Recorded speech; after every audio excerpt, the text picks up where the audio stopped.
33 वर्षीय विवाहित महिलेबरोबर घरामध्ये अतिशय भयंकर घटना घडली। मनीषा श्याम बावस्कर असे या महिलाचे नाव।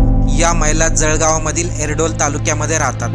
मनीषा एसटी महामंडळामध्ये लिपिक म्हणून काम करत होत्या, परंतु काल त्यांना सुट्टी असल्यामुळे घरामधील साफसफाई करण्याचे काम त्यांनी हाती घेतले। मनीषा ह्या श्रीरत्न कॉलनीतील दिव्य अपार्टमेंटमध्ये राहतात। पती, 2 मुले, सासू सासरे असा त्यांचा परिवार। तसेच त्यांचे पती सुरक्षा बलामध्ये कॉन्स्टेबल म्हणून काम करतात आणि ते सध्या गुवाहाटीमध्ये कार्यरत आहेत। काल मनीषा घरामध्ये काम करत असताना गॅलरीच्या स्लायडिंगमध्ये एक उंदीर अडकला होता। त्या अडकलेल्या उंदराला काढण्यासाठी मनीषा गॅलरीतील झोक्यावरती उभा राहिल्या आणि तेवढ्यातच त्यांचा तोल गॅलरीकडे गेला। त्या गॅलरीच्या 3ऱ्या मजल्यावरून खाली पडल्या।